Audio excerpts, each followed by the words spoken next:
समन्वय महामंडळाची बैठक झाली 2 दिवसांपूर्वी आणि अखेर महामंडळाचा फॉर्म्युला ठरलेला आहे।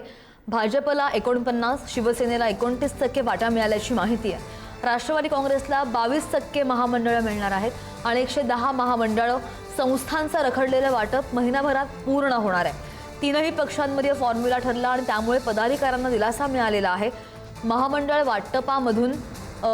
वाटपासंदर्भात ही मोठी अपडेट म्हणावी लागेल आणि भाजपला 49, शिवसेनेला 29% वाटा मिळणार आहे।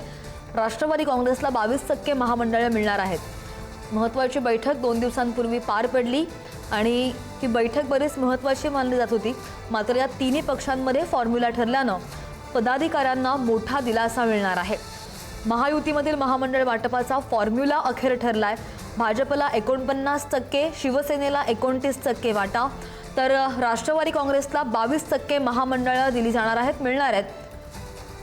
आणि या संदर्भात आणखी जाणून घ्या, आमचे प्रतिनिधी संदीप आपल्या सोबत आहेत। संदीप, आता महत्त्वाचा निर्णय म्हणूया, निर्णयामुळे जवळपास 600 कार्यकर्त्यांच्या पुनर्वसनाचा मार्ग मोकळा झालाय। अगदी बरोबर आहे श्रद्धा। गेल्या अनेक वर्षांपासून प्रामुख्याने महामंडळाच्या नियुक्त्या त्या रखडलेल्या होत्या। 2 दिवसांपूर्वी मुख्यमंत्र्यांच्या वर्षा या निवासस्थानी जी बैठक पार पडली, समन्वय समितीची, ज्या बैठकीमध्ये मुख्यमंत्री, दोन्ही उपमुख्यमंत्री, त्याचबरोबर इतर वरिष्ठ नेते महायुतीतल्या पक्षांचे हे उपस्थित होते आणि त्यानुसार आता जो फॉर्म्युला ठरलेला आहे तो पुढारी न्यूजच्या हाती लागलेला आहे। आणि आता आमदारांचं संख्याबळ पाहता किंवा राजकीय ताकद पाहता त्यानुसार पक्षांमध्ये हे महामंडळाचा फॉर्म्युला जो आहे तो ठरलेला आहे। त्यामुळे सर्वात मोठा पक्ष भाजप असल्याने साहजिकच 49% जागा या भाजपला दिल्या जाणार आहेत। त्यापाठोपाठ खालोखाल एकनाथ शिंदे यांच्या शिवसेनेला 29% दिले जाणार आहेत आणि राष्ट्रवादी काँग्रेसला अजित पवार यांच्या 22% जागा मिळतील।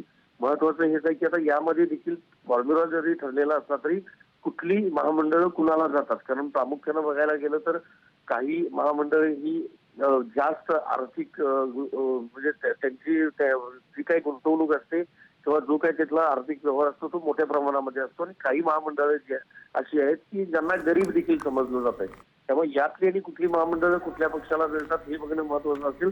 पण जवळपास 600 कार्यकर्त्यांचं पुनर्वसन जे आहे ते होणार आहे असं म्हणता येईल, कारण ज्यावेळेला 2024ला विधानसभा निवडणूक झालेली होती आणि सरकार अस्तित्वात आलेलं होतं तेव्हापासून कार्यकर्त्यांचं या निर्णयाकडे लक्ष लागलेलं होतं। बराच कालावधी लोटला आणि हे रखडलेलं वाटप अखेर महिनाभरामध्ये पूर्ण होणार आहे। संदीप, धन्यवाद दिलेल्या सविस्तर माहितीसाठी।